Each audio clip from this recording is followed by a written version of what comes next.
Good afternoon, everyone. My name is Washarapha Jampapan.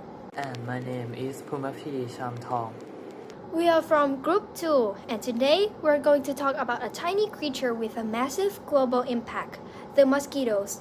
Our project for the Math and AI in Nature Camp 2025 took us to the bank of Khorsil Dam in Suphanburi to investigate the environmental driver of mosquitoes' larva distribution. I'm very excited to share what we discovered about how distance, pH, and temperature shape the world of these potential disease vectors. Why should we care about the mosquito? It's not just about the injury bite. Mosquito among the world's most dangerous animal because they are the vector of devastating disease. They are spreading the dengue fever.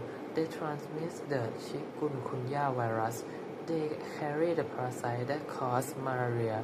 They can even breed the elephantiasis. Controlling mosquito isn't about comfort, it's about critical public health issue. To understand the scale of the problem, let's look at the data from 2000 to 2020 disease, like malaria, dengue, have shown significant case number across the globe, particularly in regions like Southeast Asia and the Americas. These aren't just statistics. They represent millions of people affected every year. This global challenge is what motivates our local investigation. To control them, we need to understand them. The mosquito life cycle has 4 stages: egg, larva, pupa, and adult. This entire process can take 1 to 3 weeks. Conversely, the first 3 stages are aquatic. This means if we want to stop them, we have to target them in the water at the larva stage before they can even fly and bite. That's exactly what we set out to do. So what were our goals? First, to investigate which mosquito species are present in our target area around Khorsil Dam. Secondly, to study their life cycle and behavior. Where do they like to breed? Where do they like to feed? And finally, to assess the risk of mosquito-borne disease transmission in the community. In short, we wanted to find the larva hotspots and figure out what makes them so appealing. Our library was beautiful but particularly risky area around Khorsil Dam in downtown Suphanburi. You can see here the scatter plot of our precise sampling location. We didn't just go one spot, we systematically cover a wide area collecting data from various districts to the dam to get a comprehensive picture. Now, how do we do it? We combined simple effective field tool with modern technology in our toolkit. We had spoons and nets to collect wriggling larvae, plastic cups and analytical instruments to measure pH and temperature of the water, Ziploc bags and alcohol to preserve our samples, and a microscope back at the lab to get a closer look. But the real game changer was this, the Globe Observer Mosquito Habitat Mapper app. This app allowed us to log every finding in real time. The GPS coordinates the type of container we found the larva in, and even a photo. This turned our field notes into powerful digital dataset ready for analysis. This is us in the action out in the field, spawning, reassuring, and documenting. And here you can see the microscopic view of mosquito larvae we collected. This hand-on work was the foundation of everything we found. Let's get to our results. First, temperature. We found that mosquito larvae are a bit like Goldilocks. They like their water just right. Water temperature around 28 to 29 Celsius were ideal supporting the growth of various species. However, when the temperature rise up to about 32.2 Celsius, the condition became less suitable. It seems that while they like it warm, too hot is a problem. Next, pH, which measures how active or the basic water is. We discover a fascinating pattern related to district from the dam.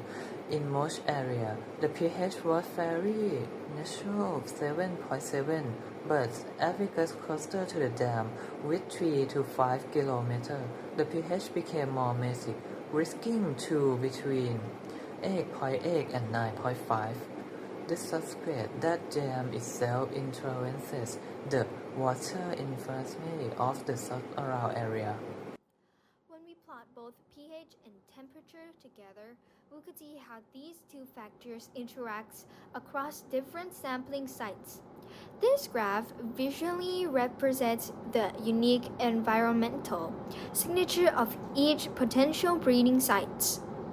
It's not just one factor, it's a combination that creates the perfect or imperfect nursery for mosquito larvae.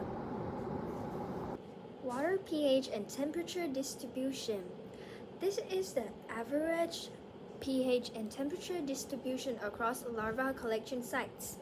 As you can see, for the orange, it's the average temperature, and for the blue, it's the average pH.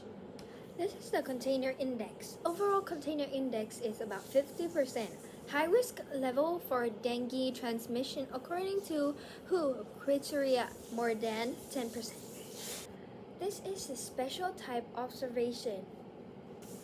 As for this page, for the first picture shows that container with mosquito larvae tend to have lower pH than negative container.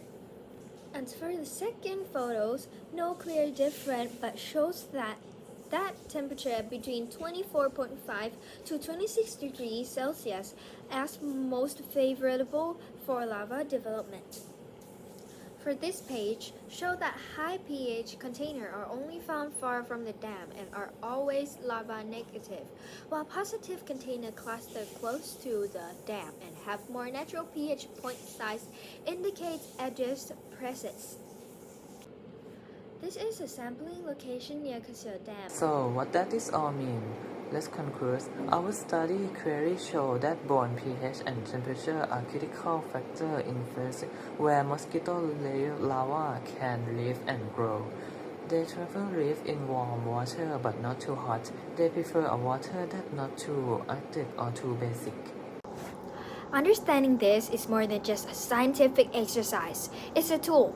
By monitoring these environmental conditions, pH and temperature in water bodies around communities, we can get better predict and locate mosquitoes' breeding hotspots.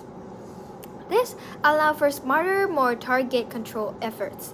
Instead of spraying everywhere, we can focus on the areas that the scientists tell us are most at risk. This is how we can better prevent the disease that come from the mosquitoes and protect public health. Next, Acknowledgement, Center of Excellence Econometrics School of Science, Walayalak University, Director of Kundam Pakanchon Dam, Teacher and staff of Walayalak University, Director of Shompatan Witya School, and lastly, teacher and student from Shompatan Witya School.